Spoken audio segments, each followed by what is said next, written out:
Yohanes 5 ayat 11 sampai 12. Barang siapa memiliki anak, dia memiliki hidup. Anak itu huruf besar, artinya barang siapa memiliki Yesus, dia memiliki hidup. Tapi barang siapa tidak memiliki Yesus, dia tidak memiliki hidup yang kekal. Firman Tuhan ini disampaikan kepada saudara, saudaraku yang kekasih dalam nama Yesus. Kalau kita percaya kepada Yesus, maka kita memiliki Yesus. Artinya kita sudah memiliki sorga yang kekal.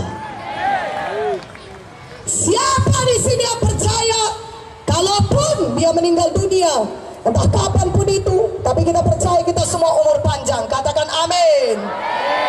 Siapa di sini percaya, kalau misalnya dia meninggal dunia, dia pasti pergi ke sorga? Angkat tangannya TG-TG. Semuanya kita angkat tangan, katakan amin. Mari ucapkan doa ini, tetap angkat tangan saudara. Tuhan Yesus, saya percaya padamu. Engkau mati bagi saya, Engkau disalibkan bagi saya, Engkau menebus dosa saya, mencurahkan darahmu bagi saya. Dan pada hari yang ketiga, Engkau bangkit dari kematian, Engkau hidup Tuhan Yesus. Dan malam ini saya buka hati saya, masuklah dalam hati saya, jadilah Tuhan saya dan juru selamat pribadi saya. Terima kasih Tuhan, sekarang saya sudah selamat. Darah Yesus sudah menyucikan saya dari segala dosa saya. Tuliskanlah nama saya dalam kitab kehidupan-Mu yang kekal di sorga. Terima kasih Tuhan, di dalam nama Yesus saya berdoa. Amin. Mari berikan kemuliaan bagi nama Yesus. Amin. Saudaraku, setelah kita selamat lahir baru, Tuhan Yesus mau saudara tetap menang dalam sebuah kehidupan saudara. Katakan amin. Bagaimana kita dapat menang? Setan masih berkeliaran di bumi ini. Walaupun saudara sudah jadi anak Tuhan, dia mau mengajak saudara kembali lagi berbuat dosa. Dia akan mengajak saudara kembali lagi mau narkoba. Dia akan mengajak saudara kembali lagi berbuat najis. Ada jawabannya bagi saudara. Kalau saudara mau tetap menang, saudara harus punya kuasa firman Tuhan dalam hidup saudara. Amin, katakan amin lebih kuat. Saudara harus kenal firman Tuhan. Saudara harus rajin beribadah di gereja dan dengar firman Tuhan. Karena kuasa firman Tuhan tidak terbatas. Kuasa firman Tuhan dapat mengalahkan setan penyakit. Kuasa firman Tuhan dapat mengalahkan setan narkoba. Kuasa firman Tuhan dapat mengalahkan setan kenajisan. Kuasa firman Tuhan dapat mengalahkan setan manapun. Tuhan Yesus berkuasa, katakan amin. Tetapi tahukah saudara, kuasa firman Tuhan sama berkuasanya dengan Tuhan Yesus sendiri. Mana tepuk tangannya bagi firman Tuhan? Firman Tuhan dan Tuhan Yesus adalah satu. Yohanes 1 ayat 1 mengatakannya, pada mulanya adalah firman, dan firman itu bersama-sama dengan Allah, dan firman itu adalah Allah sendiri. Haleluya. Saya akan tunjukkan kepada saudara kuasa Tuhan Yesus sama berkuasanya dengan firman Tuhan.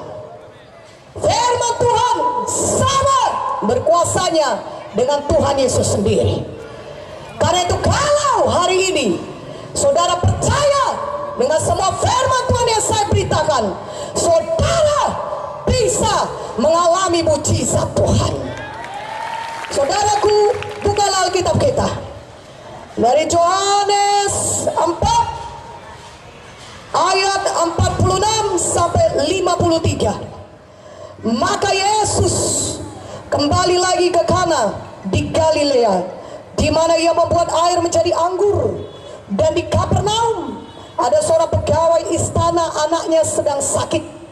Ketika ia mendengar bahwa Yesus telah datang dari Judea ke Galilea, pergilah ia kepadanya lalu meminta supaya ia datang dan menyembuhkan anaknya, sebab anaknya itu hampir mati. Maka kata Yesus kepadanya, jika kamu tidak melihat tanda dan mukjizat, kamu tidak percaya. Pegawai istana itu berkata kepadanya, Tuhan, datanglah sebelum anakku mati. Kata Yesus kepadanya, pergilah, anakmu hidup. Orang itu percaya akan perkataan yang dikatakan Yesus kepadanya, lalu pergi. Ketika ia masih di tengah jalan, hamba-hambanya telah datang kepada dengan kabar bahwa anaknya hidup. Ia bertanya kepada mereka, pukul berapa anak itu mulai sembuh? Jawab mereka, kemarin siang pukul 1 demamnya hilang. Maka teringatlah ayah itu bahwa pada saat itulah Yesus berkata kepadanya, anakmu hidup. Lalu ia pun percaya, ia dan seluruh keluarganya. Katakan amin. Jadi ada seorang pegawai istana, anaknya sakit mau mati. Dia mendengar Yesus sudah ada di Galilea, saudara, sudah ada di Kana di Galilea, dan dia tinggal di Kapernaum. Dan dia dengar Yesus sudah di Kana di Galilea, aku datanglah. Dari Kapernaum dia berjalan jauh, 40 km. Dia sampai ke Kana, di tempat Yesus berada. Dan ketika dia sampai kepada Yesus, dia berkata, Yesus, tolong aku, datanglah ke rumahku, karena anakku yang sakit hampir mati karena penyakitnya. Datanglah Tuhan. Dan apa kata Yesus? Kalau kau tidak lihat tanda dan mujizat, kau tidak percaya. Dan apa kata Yesus kepada pegawai istana ini? Dia mengucapkan firman-Nya. Tuhan Yesus mengucapkan firman-Nya. Dia berkata kepada pegawai istana ini, pulanglah, pergilah pulang, anakmu hidup. Amin. Dan pegawai istana ini percaya kepada apa yang dikatakan Tuhan Yesus. Dia pulang. Itu jauh jalannya, sekitar 40 km. Dia pulang ke arah rumahnya di Kapernaum. Dan ketika dia tinggal jalan, hamba-hambanya dari rumahnya datang kepadanya, Bapak, anak Bapak sudah sembuh. Kapan sembuhnya? Tanya pegawai itu. Semalam kira-kira pukul 1 demamnya hilang. Maka teringatlah pegawai itu, kira-kira pada jam yang sama itulah Yesus mengucapkan firman-Nya, mengucapkan perkataannya, berkata, pulang, anakmu hidup. Maka percayalah pegawai istana itu dan seluruh rumahnya kepada Tuhan Yesus. Haleluya. Katakan haleluya. Haleluya. Tuhan Yesus berkata, anakmu hidup. Dia percaya dan dia menerima mujizatnya. Anaknya benar-benar hidup. Berikan kemuliaan bagi nama Yesus. Haleluya. Ini menunjukkan Tuhan Yesus sama berkuasanya dengan firman-Nya. Ketika dia mengucapkan firman-Nya, kalau kita percaya, kita bisa menerima mujizat Tuhan.